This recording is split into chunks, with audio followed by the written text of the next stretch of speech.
আসসালামু আলাইকুম সবাই কেমন আছেন? আশা করি সকলে ভালো আছেন এবং সুস্থ আছেন। গত পরশু বাংলাদেশে ওয়ালটনের পক্ষ থেকে ওয়ালটন প্রিমো ZX4 যে লঞ্চ হবে এই মাসে, সেটার অ্যানাউন্সমেন্ট হয়ে গেছে। পুরো স্পেসিফিকেশনস এবং এটার প্রাইসিং সবকিছু রিভিল হয়ে গেছে। ওয়ালটনের ZX সিরিজ কিন্তু তাদের ফ্ল্যাগশিপ সিরিজ বলতে পারেন তাদের বিবেচনায়। সো ওয়ালটন প্রিমো ZX4 কি নিয়ে আসছে এবং কেমন প্রাইসে আসছে বাংলাদেশে, সেই সম্পর্কে সাধারণ আজকে আপনাদের আমরা ক্লিয়ার করব। আপনারা দেখছেন টিউটোরিয়ালস ভ্যালি টেক ভ্যালি, আপনাদের সাথে থাকছি আমি তাইসির। সো বন্ধুরা, শুরু করা যাক।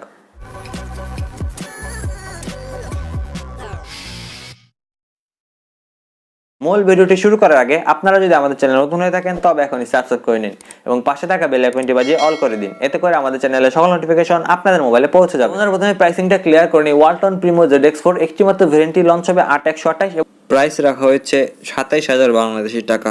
আমি বলবো এটা অবভিয়াসলি ওভার প্রাইসড, অনেক বেশি। যেসব জিনিস দিয়েছে তার তুলনায় অনেক বেশি দাম রাখা হয়েছে ওয়ালটনের পক্ষ থেকে। বক্স কন্টেন্ট, বক্সটি খুলে আপনারা প্রথমে পেয়ে যাবেন ডিভাইসটি। সাথে আছে একটি খুব ভালো মানের TPU case, scratch guard protector, একটি 18 ওয়াটের charging brick, type C data cable, signature pin, document এবং বিল কোয়ালিটি। ওয়ালটনের মতো ব্র্যান্ডের পক্ষ থেকে এই জায়গায় অনেক বেশি উন্নতি করা হয়েছে। মেটাল ফ্রেম ব্যবহার করা হয়েছে এবং রেয়ার গ্লাস ব্যবহার করা হয়েছে। একটি মাত্র কালারই বর্তমানে অ্যাভেলেবল আছে, ব্ল্যাক কালারের। ফ্রন্টেও থাকছে গ্লাসের প্রোটেকশন, বাট কোন কর্নিংগুলো গ্লাস থাকে কি সেরকম কিছু বলা হয়নি। ফ্রন্ট একটা মিডল বরাবর সেন্টার পাঞ্চল থাকছে। রেয়ারে এক পাশে 5টা ক্যামেরা থাকছে, সাইড মাউন্টেড ফিঙ্গারপ্রিন্ট সেন্সর থাকছে। সো যেহেতু metal frame, black glass, overall design ও যথেষ্ট সুন্দর মনে হবে আপনাদের কাছে। ফোনটি 205 গ্রাম ওজনের মতো এবং 8.6 মিলিমিটার থিকনেস। সো ওভারঅল সবকিছু মিলে ডিজাইন এবং বিল কোয়ালিটি বলবো ওয়ালটনের মতো ব্র্যান্ডের পক্ষ থেকে এটি একটি বোল্ড চয়েস বলাই যায়। পোর্টস এবং বাটনস, উপরের দিকে থাকছে সেকেন্ডারি নয়েজ মাইক্রোফোন, নিচের দিকে থাকছে type C port, primary microphone, speaker grill এবং সবচেয়ে ভালো ব্যাপার 3.5 মিটার হেডফোন জ্যাক পোর্ট। বাম পাশে থাকছে সিম ট্রে, যেখানে হাইব্রিড সিম স্লট থাকছে, অর্থাৎ দুটি সিম একসাথে অথবা একটি সিম একটি মেমোরি কার্ড একসাথে ব্যবহার করতে পারবেন। ডান পাশে থাকছে ভলিউম রকার এবং তার ঠিক নিচে পাওয়ার অন বাটন একসাথে ডেভেলপ করছে সাইড মাউন্টেড ফিঙ্গারপ্রিন্ট সেন্সর হিসেবে। ডিসপ্লে সেকশন এখানে আমি কিছুটা হতাশ, এতে ব্যবহার করছে 6.67 ইঞ্চির একটি ফুল এইচডি প্লাস রেজুলেশনের LTPS LCD প্যানেল।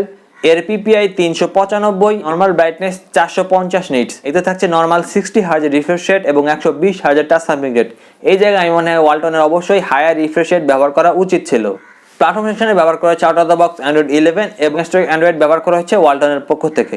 প্রসেসর সেকশনে ব্যবহার করা হয়েছে MediaTek helio G95 processor.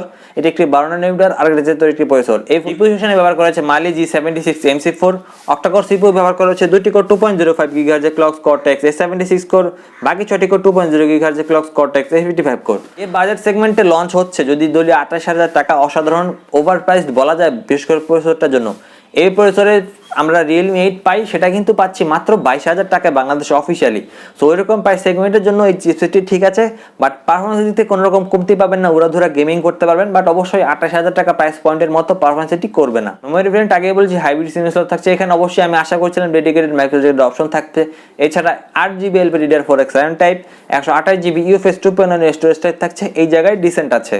Camera segment এই জায়গায় ভালো রকমের চমক দেখেছে ওয়ালটন। এর পেন্টা ক্যামেরা সেটআপ থাকছে। ক্যামেরা 64 মেগাপিক্সেলের f1.8 অ্যাপারচারে সনি IMX682 সেন্সর, একটি 8 মেগাপিক্সেলের f2.0 অ্যাপারচারে আলট্রা ওয়াইড সেন্সর, 5 মেগাপিক্সেলের f2.2 অ্যাপারচারের ডেপথ সেন্সর, বাকি দুইটা 22 মেগাপিক্সেলের f2.4 অ্যাপারচারের ম্যাক্রো এবং মনোক্রোম লেন্স। আমার মনে হয় 5 মেগাপিক্সেলের ডেপথ না দিয়ে 5 মেগাপিক্সেলের ম্যাক্রো সেন্সর যদি ব্যবহার করতো অনেক বেশি হেল্পফুল হতে পারতো। এবং ফ্রন্টে 32 মেগাপিক্সেলের f2.0 অ্যাপারচারের একটি সেলফি ক্যামেরা ব্যবহার করা হয়েছে। এর আপনারা সর্বোচ্চ 4K 30fps তে ভিডিও শুট করতে পারবেন, আর ফ্রন্টে সেটা সর্বোচ্চ 1080p 60fps। ক্যামেরা যেহেতু সনি সেন্সর ব্যবহার করা হয়েছে, ওভারঅল 5টা ক্যামেরা দেখানোর জন্য আসলে বাকি দুইটা, বাট 3টা ক্যামেরা ভালো মতোই কাজের হবে। আর ফ্রন্টের সেলফি ক্যামেরা সবকিছু দিক থেকে ক্যামেরা সেগমেন্টে অবশ্যই প্রাইসের সাথে জাস্টিফাইড ক্যামেরা সেন্সর ব্যবহার করা হয়েছে। সাউন্ড সিস্টেম এখানে কিছুটা হতাশ, 3.5 মিটার হেডফোন জ্যাক পোর্ট থাকছে, বাট এতে কোনো ডুয়াল স্টোরেজ স্পিকার ব্যবহার করা হয়নি। এরকম বাজেট সেগমেন্টে এটা এখন আসলে সময়ের দাবি। কানেক্টিভিটি ডুয়াল ভোল্টি 4G থাকছে, টাইপ সি পোর্ট থাকছে, OTG OTA সবকিছু সাপোর্ট থাকছে। সেন্সরের কথা বলতে গেলে সাইড মাউন্টেড ফিঙ্গারপ্রিন্ট সেন্সর ব্যবহার করা হয়েছে, যেখানে খুবই ভালো, যেহেতু type S LCD panel. So side mounted fingerprint sensor অবশ্যই ভালো ব্যাপার। মিটার প্রক্সি জাইরোস্কোপ থেকে শুরু করে সকল রকমের গেমিং সেন্সর অবশ্যই আপনারা এর থেকে পেয়ে যাবেন। ব্যাটারি সেগমেন্টে এখানে আমি অনেকটাই হতাশ, এতে মাত্র 4000 মিলিঅ্যাম্পিয়ারের ব্যাটারি ব্যবহার করা হয়েছে এবং মাত্র 18 ওয়াটের ফাস্ট চার্জিং সুবিধা। সো কম্পিটিশন বিবেচনা করলে Realme 8 22,000 টাকায় 30 ওয়াটের ফাস্ট চার্জিং সুবিধা দেয়। সো অন্তত 33 বা 30 ওয়াটের ফাস্ট চার্জিং ব্যবহার করা উচিত ছিল এরকম বাজেট সেগমেন্টে, আর ব্যাটারি অবশ্যই 5000 মিলিঅ্যাম্পিয়ার ব্যবহার করা উচিত ছিল। এটা আমাদের একটা দেশীয় ব্র্যান্ড, তারা ভালো কাজ করছে। ডিজাইনের ব্যাপার অবশ্যই এটা মাস্টার ক্লাস, প্রসেসরটাও ঠিকঠাক আছে। ক্যামেরাটাও ভালো, ডিসেন্ট গ্লাস ব্যাক এবং মেটাল ফ্রেম। শুধুমাত্র এর যেটা খারাপ দিক, এতে কোনো হাই রিফ্রেশ রেট নাই এবং যে প্রাইসে লঞ্চ হয়েছে সেই প্রাইসে আসলে সুপার অ্যামোলেড প্যানেল বাংলাদেশে অ্যাভেলেবেল সব ব্র্যান্ডের কাছ থেকেই। সো এই সব দিক থেকে আমি কিছুটা খারাপ লেগেছে। সো এটার দাম অনেকটাই বেশি, জাস্টিফাইড প্রাইস যদি 20-22 হাজার টাকা হতো তাহলে আপনাদেরকে নেওয়ার জন্য সাজেশন করতে পারতাম। আজকে আমাদের ভিডিওটি কেমন লাগলো, ভালো থাকলে লাইক করবেন এবং শেয়ার করবেন। পরবর্তী ভিডিও দেখা বন্ধু সবাইকে আল্লাহ হাফেজ।